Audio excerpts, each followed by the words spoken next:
दोस्तों सब्सक्राइब कीजिए हमारे YouTube चैनल को और दबाइए बेल आइकन को सबसे पहले लेटेस्ट वीडियो अपडेट्स पाने के लिए। हेलो दोस्तों, मैं हूं पविंदर और स्वागत है आपका मेरे नेक्स्ट वीडियो ट्यूटोरियल में। तो दोस्तों हम सीख रहे हैं PHP फ्रेमवर्क लारावेल के बारे में। तो आइए चलिए शुरू करते हैं नेक्स्ट। दोस्तों अभी तक हमने काफ़ी सारी चीज़ें कवर कर ली हैं। जैसे हमने राउट्स बनाने सीखे, हमने व्यूज़ क्रिएट करने सीखे, नेक्स्ट हमने कंट्रोलर्स क्रिएट करने सीखे, नेक्स्ट हमने मॉडल्स के बारे में सीखा, मॉडल्स किस तरह से क्रिएट होते हैं और किस तरह से हम मॉडल्स के साथ क्वेरी कर सकते हैं डेटाबेस से। तो ये सारी चीज़ें हमने कंसेप्ट्स जो अभी तक कवर कर लिए हैं। दैट मीन्स अगर आपने अभी तक ये सारे कंसेप्ट्स आपको भी क्लियर हैं, दैट मीन्स हमारी जो प्रोग्रेस है that's really great. So next जो है फॉर्म हैंडलिंग कंसेप्ट में इसमें मूव करने से पहले मुझे लगा कि एक ओवरव्यू डायरेक्टरी स्ट्रक्चर का देना बहुत ज़रूरी है, क्योंकि एज ए बिगनर जब फर्स्ट टाइम आप इंस्टॉल करते हैं लारावेल का सेटअप तो आप देखते हैं इसमें बहुत सारे फोल्डर्स जो है इंस्टॉल्ड होते हैं, साथ ही साथ बहुत सारी फाइल्स भी जो है इंस्टॉल होती हैं। सो एक्चुअली आपको इन सब फाइल्स की नॉलेज होना बहुत ज़रूरी है, फोल्डर्स की नॉलेज होना ज़रूरी है, that what exactly they are for and what exactly are the meaning or the way of using these files. So किस तरह से इनका यूज़ किया जाए और किस तरह से इनका एग्जैक्टली यूजेज है लारावेल एप्लीकेशन के अंदर, तो ये इस चीज़ की नॉलेज होना बहुत ज़रूरी है। So let's get started. तो सबसे पहले मैं जो है डिफरेंट दो इसको स्टेप्स में डिवाइड कर लेता हूँ। एक में हम जो है डायरेक्टरी स्ट्रक्चर के बारे में सीखेंगे और दूसरा हम सबसे पहले फाइल स्ट्रक्चर, ये जो फाइल्स हैं इन एक्सटर्नल फाइल्स हैं इनके बारे में सीखेंगे कि एक्चुअली फाइल्स कौन कौन सी और क्या इनका यूजेज है। सो सबसे पहले शुरू करते हैं editor.config फाइल से। सो अगर editor.config फाइल की बात करूँ तो ये सिंपली एडिटर को बताती है कि किस तरह से फॉर्मेटिंग आपको चाहिए। So it is not that much necessary this files to maintain और कंटेन। सो अगर आपको ज़रूरी ना हो तो आप इसको डिलीट भी कर सकते हैं, it is not that much important. Next is environment file. Environment file को किस तरह से कॉन्फ़िगर किया जाए हमने पहले भी सीखा। हमने बताया कि लारावेल फाइल्स जो यहाँ पे जो env फाइल एनवायरनमेंट फाइल है, ये सिंपली जो है लारावेल एप्लीकेशन जो आप क्रिएट करते हो उसकी इंपॉर्टेंट कॉन्फ़िगरेशन, जैसे प्राइवेट API कीज़, लारावेल का फाइल का जो ऐप है उसका एनवायरनमेंट क्या रहेगा, database password, mail configuration. So different private API keys आप यहाँ पे रेफ़र कर सकते हो और स्टोर करके रख सकते हो एप्लीकेशन में यूज़ करने के लिए। एक चीज़ आपने ज़रूर नोट करना कि ये जो एनवायरनमेंट फाइल है ये आपके वर्जन कंट्रोल मतलब लाइव सर्वर में जाके कभी भी कमिट नहीं होती है। इस चीज़ के लिए आप यहाँ पे ध्यान दीजिए git ignore फाइल को। ये जो git ignore फाइल है ये पर्टिकुलर प्लेस है जहाँ पे आप अपनी फोल्डर फाइल्स को यहाँ पे स्टोर करके रख सकते हो, और ये वो सभी फोल्डर्स के नेम या फाइल्स के नेम है जो कभी भी आपके लाइव सर्वर में या गिट में जाके कमिट नहीं होते हैं। ये सिर्फ लोकल इंस्टेंस के लिए है। सो दैट मीन्स यहाँ पे आप मेंशन किया है यहाँ पे एनवायरनमेंट फाइल, तो ये जो एनवायरनमेंट फाइल है यहाँ पे जो डेटाबेस की इन्फॉर्मेशन, API कीज़ की इन्फॉर्मेशन वो टेस्टिंग वाली ही होगी। मतलब टेस्टिंग जो API कीज़ होती है वो यहाँ पे रेफ़र की जाती है, जो लोकल डेटाबेस पासवर्ड है वो यहाँ पे रेफ़र किया जाता है। ये लाइव पे कभी भी कमिट नहीं होता है। सो दैट्स द नोट्स, या आप साइड नोट यहाँ पे बना के रख सकते हैं। Next is git attribute. तो गिट एट्रीब्यूट ये सिंपली गिट स्पेसिफिक फाइल है जिसमें यहाँ पे फाइल टाइप, उनके एसोसिएटिव एट्रीब्यूट, सिंटेक्स, ये सारी चीज़ें यहाँ पे मेंशन की जाती है। तो ये सिंपली गिट स्पेसिफिक है, तो इसकी भी आपको यहाँ पे ज़रूरत नहीं है, या आप इस चीज़ को रीच करने की ज़रूरत नहीं है। ठीक है, आप इसको एडिट करना आप रहने दे सकते हैं, इसको आपने नहीं छेड़ना है। So next is artisan. Artisan मतलब यहाँ पे जब आप यहाँ पे कमांड आप टाइप करते हैं PHP आर्टिसन, जब आप ये कमांड यहाँ पे रन करते हैं तो दैट मीन्स आप यहाँ पे इस फाइल को यहाँ पे ट्रिगर कर रहे हैं। ये सिंपली ऑटो लोडर क्लास को पुल करती है और आर्टिसन जो एप्लीकेशन है उसको रन करती है, जिसमें आपके पास डिफरेंट काइंड्स ऑफ कमांड्स यहाँ पे लिस्ट आउट होती हैं और जिनका आप यूज़ कर सकते हैं अपनी लारावेल एप्लीकेशन के अंदर। जो भी आपका इसका यूजेज है, जिन भी कमांड्स के आपको रिक्वायर्ड है, आप उस कमांड को यहाँ पे क्या कर सकते हैं, यूज़ कर सकते हैं। नेक्स्ट आती है कंपोजर डॉट जेसन फाइल। तो कंपोजर डॉट जेसन फाइल ये बहुत इंपॉर्टेंट है, आपने यहाँ पे मेंशन किया है कि ये जो कंपोजर डॉट जेसन फाइल है सिंपली यहाँ पे लिस्ट आउट होती है वो सारी डिपेंडेंसी जो आप अपनी लारावेल एप्लीकेशन के अंदर यहाँ पे इंस्टॉल करते हैं थ्रू कंपोजर। और बेसिकली या स्पेसिफिकली अगर मैं बात करूँ ये सिंपल डेवलपमेंट पर्पज़ के लिए ही होता है। डेवलपमेंट पर्पज़ या डेवलपमेंट जो इंस्टांस है उसमें कौन कौन सी आपके पास डिपेंडेंसी है जो आपने यहाँ पे इंस्टॉल करनी है थ्रू कंपोजर, तो ये सारी चीज़ें यहाँ पे मेंशन होती है। सो अगेन आपने यहाँ पे बहुत सारे वैसे और भी फीचर्स हैं जो चीज़ें यहाँ पे मेंशन की गई हैं, आपको ने इस चीज़ के बारे में अभी सीखने या समझने की ज़रूरत नहीं है। एट स्टार्टिंग आपको यहाँ पे इस पॉइंट के बारे में यहाँ पे समझना है, सिंपली यहाँ पे ये क्या स्टोर कर रहा है।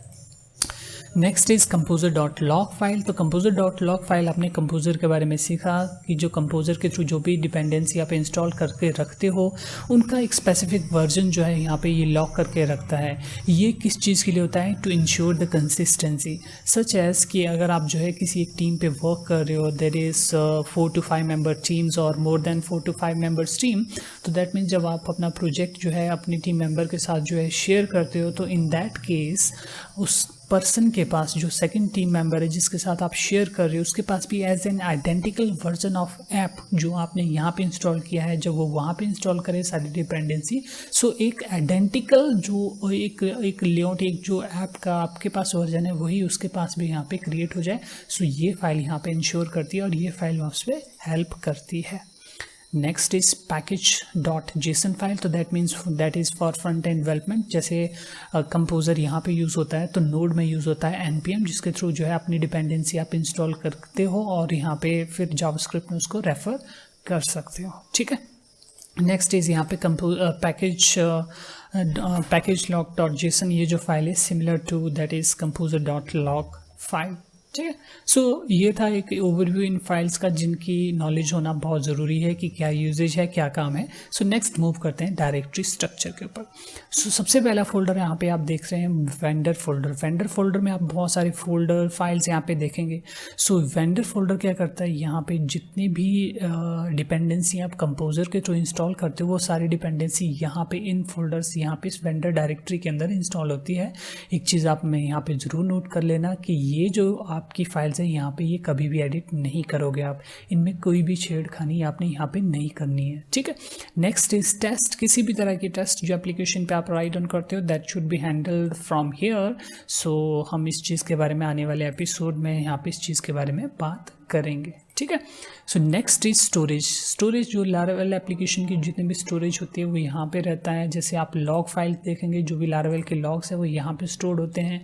फ्रंट एंड व्यू जो कंपाइल्ड होते हैं वो भी यहाँ पे स्टोर्ड होते हैं। अगेन आपने इन सभी फाइल्स को यहाँ पे रीच आउट करने की ज़रूरत नहीं है। सिंपली लारावेल लॉग्स के बारे में अगर आपको ज़रूरत पड़ती है तो आप यहाँ पे इस फाइल में जाके इसमें रीड कर सकते हैं, अदरवाइज आपने इन फाइल्स को एडिट करने की भी ज़रूरत नहीं है। Next comes down to the routes. Routes में हमने web.php फाइल में यहाँ पे देखा, हम वेब एप्लीकेशन की जो राउट है यहाँ पे डिफाइन करके रख सकते हैं। Different kind of way, different kind of approach होती है वेब एप्लीकेशन के राउट्स को डिक्लेयर करने के लिए। तो आप यहाँ पे इनमें से किसी एक का यूजेज कर सकते हैं, जो भी वे आपको बेटर लगता है। अगेन ये सिंपल वेब राउट्स बनते हैं। Next is console. कंसोल में यहाँ पे आर्टिसन के लिए जो है यहाँ पे राउट्स यहाँ पे डिफाइन किया गया है। यहाँ पे आप नोटिस कीजिए इंस्पायर्ड कमांड के लिए यहाँ पे राउट्स यहाँ पे डिफाइन किया है।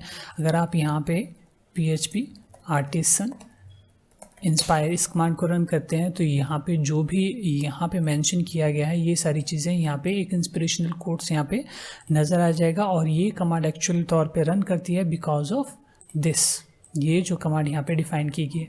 तो जब ये कमांड यहाँ पे रन हो रही है तो दैट मीन्स यहाँ पे जो है कोड्स यहाँ पे आना चाहिए। देखिए नज़र आ रहा है। अगर मैं यहाँ पे इस कमांड को यहाँ पे कमेंट कर लेता हूँ, let's see the output again.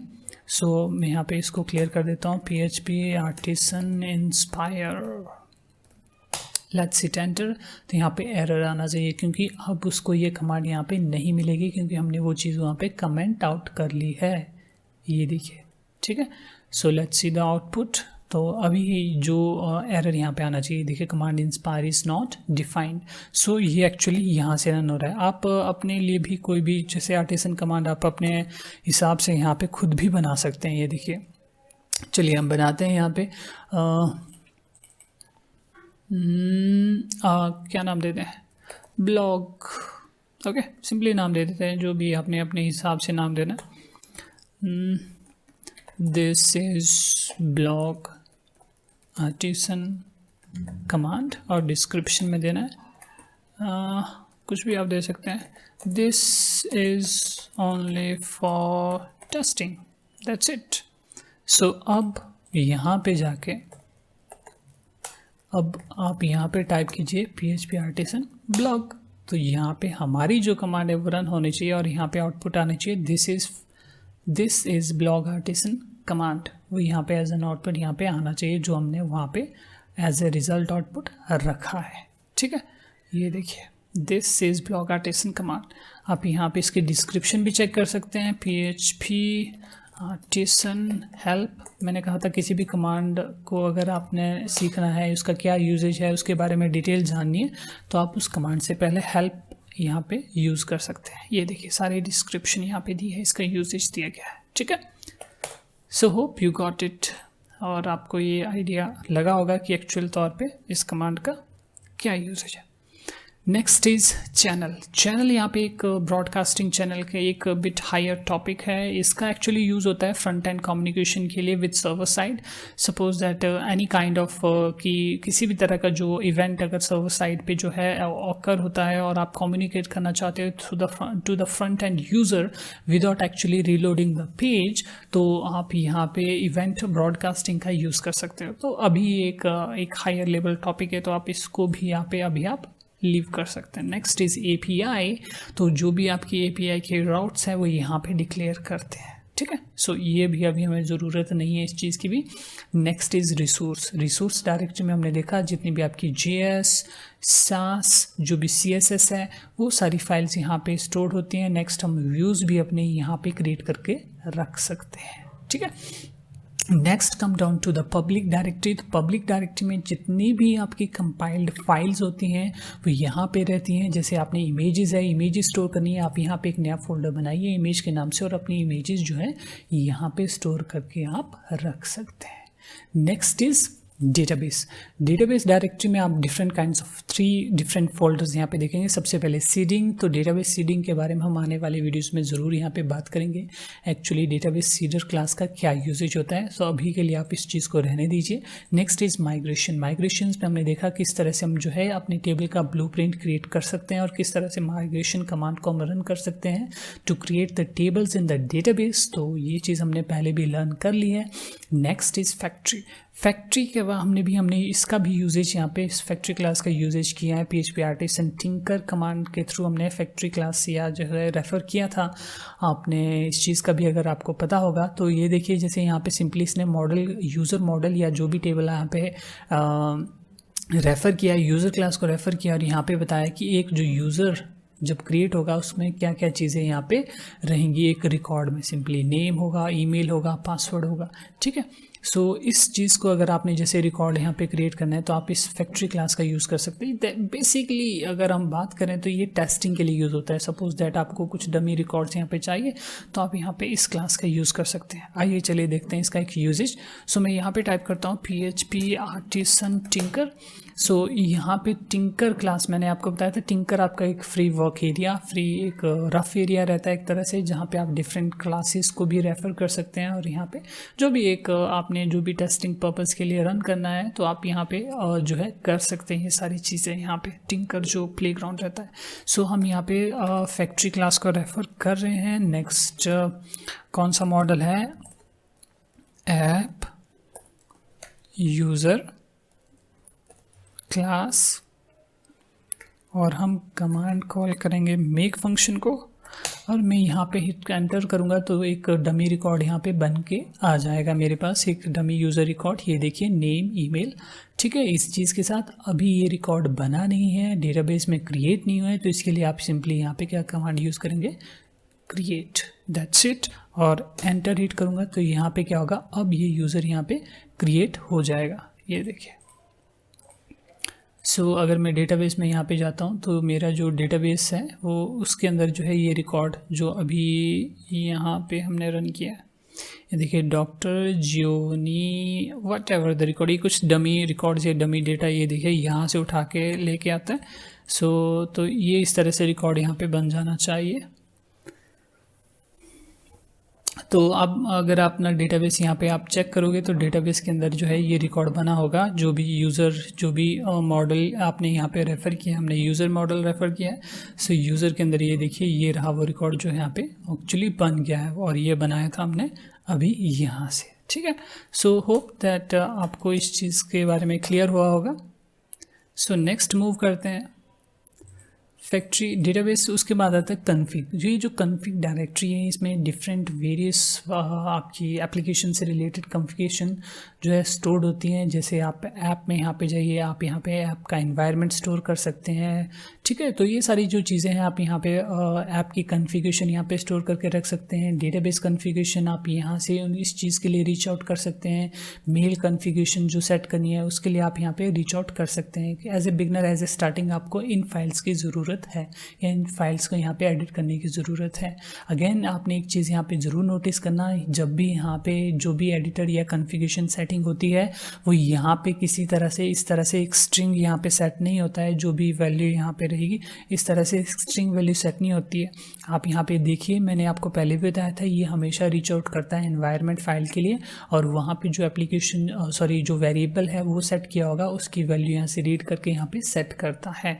So that means आपकी जो यहाँ पे जो सेटिंग या कॉन्फ़िगरेशन रहेगी वो लोकल और लाइव के लिए डिफरेंट रहती है। Next is bootstrap. सो इस फाइल्स को, इस डायरेक्टरी को आपने जो है इस इतना यहाँ पे एडिट करने की ज़रूरत नहीं है। ये सिंपली जो है यहाँ पे बताता है कि आपकी जो एप्लीकेशन है वो बैकएंड में बिहाइंड द सीन किस तरह से रन होती है। So this is not important, तो आप इस चीज़ को अभी यहाँ पे रहने दे सकते हैं। Next is app directory. Up until this, अगर आपने इन चीज़ों की आपको थोड़ा बहुत आइडिया लग गया है तो that means that is quite enough for you. Next is app. App directory जो है एक तरह से सोल आप कह सकते हो आपकी लारावेल एप्लीकेशन का। यहाँ पे जो है आप यहाँ पे देखिए जितने भी मॉडल्स हैं, डेटाबेस मॉडल्स, वो यहाँ पे स्टोर्ड होते हैं। HTTP कंट्रोलर्स आप देखें, कंट्रोलर्स यहाँ पे रिसाइड करते हैं, ठीक है। कंसोल जो भी जितने भी कॉम्प्लेक्स आर्टिसन कमांड्स होती हैं वो यहाँ पे स्टोर्ड होती हैं, ठीक है। सो अब बचती हैं दो चीज़ें। सबसे पहले यहाँ पे HTTP फोल्डर के अंदर आप जब देखेंगे, यहाँ पे आप देखेंगे मिडलवेयर। अब मिडलवेयर जो है बहुत इंपॉर्टेंट कंसेप्ट है। देखिए मिडलवेयर क्या रहता है, एक kind of layer of protection आप प्रोवाइड करता है लारावेल एप्लीकेशन के अंदर। लारावेल एप्लीकेशन के अंदर जो भी रिक्वेस्ट यहाँ पे सर्व होती है तो सब वो एक्चुअली आपके HTTP कंट्रोलर में एप्लीकेशन में जो फंक्शन है उसको हिट करने से पहले इन सभी जो है जो क्लासेस हैं इनके थ्रू होके गुजरती है एक तरह से। जैसे authentication, check for maintenance mode, encryption, cookies and any kind of redirection, ठीक है। तो इस चीज़ से होके गुजरती है। ये kind of layers of protection है कि एक के ऊपर दूसरी के ऊपर तीसरी के ऊपर चौथी लेयर है। एक लेयर्स एक तरह से। आप यहाँ पे kernel.php फाइल को देखेंगे तो यहाँ पे एरे ऑफ क्लासेस यहाँ पे मेंशन की गई है। That means each and every request, जो भी रिक्वेस्ट जो है लारावेल एप्लीकेशन में रन होती है वो सबसे पहले इन एप्लीकेशन ये जो क्लासेस हैं ये हर बार रन होती है हर रिक्वेस्ट के लिए। मैं इसको समझाता हूँ, एक तरीके से समझने की कोशिश कीजिए कि जैसे ऑथेंटिकेशन कमांड है, ये यहाँ पे क्लास है। जब भी कोई यूज़र किसी भी पाथ या URL को हिट करता है एप्लीकेशन के अंदर, सो अगर आपने स्पेसिफिक प्रोटेक्शन यहाँ पे वहाँ पे लगाई गई है कि किस यूज़र को क्या चीज़, जैसे एक नॉर्मल फ्रंट एंड यूज़र है या बैक एंड यूज़र है, सो अगर बैक एंड यूज़र है अगर वो प्रॉपर्ली ऑथेंटिकेट नहीं हुआ है तो वो उसको क्या कर देता है, ये देखिए रीडायरेक्शन। दैट मीन्स कि जो मिडलवेयर है ये पर्टिकुलर रिक्वेस्ट में रिस्पॉन्ड भी करते हैं, ठीक है, पर्टिकुलर रिक्वेस्ट में, और कहीं कोई रीडायरेक्शन अगर वहाँ पे लगानी है तो वो रीडायरेक्ट हो जाता है। ये देखिए, सो ये क्या करेगा, विदाउट ऑथेंटिकेशन, जब तक यूज़र ऑथेंटिकेट नहीं हुआ है वो उसको रीडायरेक्ट वापस कर देगा लॉगिन पेज में। तो एक तरह से काइंड ऑफ सिक्योरिटी प्रोवाइड करता है मिडलवेयर। सो ये सारी लेयर्स हैं, डिफरेंट काइंड्स ऑफ लेयर्स हैं जिनके थ्रू होके हर एक रिक्वेस्ट गुजरती है, ठीक है। सो होप आपको क्लियर होगा। Next is providers. प्रोवाइडर भी बहुत इंपॉर्टेंट है। जो भी आपकी एप्लीकेशन के अंदर जो सर्विसेज रहती हैं जिनका आप यूज़ करते हो, या आप कह सकते हो कि लारावेल एप्लीकेशन जो है बिल्डअप होती है डिफरेंट काइंड्स ऑफ कंपोनेंट्स का यूज़ करके, अलग अलग कंपोनेंट्स को जोड़ के बना के जो है लारावेल एप्लीकेशन यहाँ पे बनती है। तो वो सारे कंपोनेंट जो है लारावेल एप्लीकेशन में किस तरह से हुकअप करते हैं या किस तरह से इंजेक्ट होते हैं वो सारी सर्विसेज लारावेल में, तो उसके लिए यूज़ होते हैं सर्विस प्रोवाइडेड ऑफ प्रोवाइडर। और हर ऐप जो भी कंपोनेंट यहाँ पे यूज़ होता है उसके जो है अपनी अलग एक सर्विस प्रोवाइडर क्लास होती है। ठीक है, इसको ज़रा समझने के लिए डिटेल्स में आप यहाँ पे जाइए वेंडर डायरेक्टरी में। वेंडर डायरेक्टरी में आप यहाँ पे लारावेल में फ्रेमवर्क, सोर्स, इल्यूमिनेट, यहाँ पे आप डिफरेंट काइंड्स ऑफ कंपोनेंट्स देखेंगे। और जो भी कंपोनेंट है आप यहाँ पे विजिट करेंगे, जैसे मैं डेटाबेस के अंदर जाता हूँ तो यहाँ पे होगा एक डेटाबेस सर्विस प्रोवाइडर क्लास। तो यहाँ पे जितने भी है किस तरह से रजिस्टर होता है, क्या क्या ये सर्विसेज प्रोवाइड करता है, वो सारी चीज़ें यहाँ पे मेंशन की है। ठीक है, एक और चीज़ यहाँ पे विजिट करके देखते हैं, जैसे मेल। तो मेल के लिए भी यहाँ पे एक मेल सर्विस प्रोवाइडर क्लास यहाँ पे डिफाइन की गई है। सो यहाँ पे ये सर्विस रजिस्टर की गई है, what kind of services it provides, वो सारी चीज़ें यहाँ पे बताई गई है। ठीक है, सो ये आप प्रोवाइडर इस तरह से आप समझ सकते हो कि जो भी एक्सटर्नल एप्लीकेशन, जैसे आप एक्सटर्नल कोई पैकेज इंस्टॉल करते हैं लारावेल के अंदर, तो उस पैकेज को जब इंजेक्ट करना है यहाँ पे, तो वो किस तरह से हुकअप करेगा, किस तरह से इंटरेक्ट करेगा लारावेल एप्लीकेशन के अंदर, तो उसके लिए सर्विस प्रोवाइडर क्लास यहाँ पे मेंशन की जाती है, रेफर की जाती है, वो हेल्प करती है इस चीज़ में इंजेक्शन के लिए। ठीक है, सो होप आपको अभी तक जो है आइडिया लग गया होगा कि ये कितने सारे फोल्डर्स हैं या किसका क्या यूजेज है इन एप्लीकेशन इन फोल्डर के अंदर। सो ये बेसिक आइडिया होना बहुत ज़रूरी है, इसीलिए मैंने ये वीडियोस बनानी ज़रूरी समझी कि एक ओवरव्यू जो है एज ए बिगनर जब आप लारावेल इंस्टॉल करते हैं तो इन चीज़ की नॉलेज होना बहुत बहुत ज़रूरी है। ठीक है, होप गाइस आपको ये वीडियो अच्छी लगी, मेरी मेहनत अगर पसंद आई हो तो लाइक कर दीजिए वीडियो को और शेयर करना मत भूलिए। और हाँ, जो भी नए हैं मेरे चैनल पे तो वो मेरे चैनल को सब्सक्राइब करना भी मत भूलिए। तो मिलते हैं नेक्स्ट वीडियो में, till then bye bye, take care, thank you, thanks for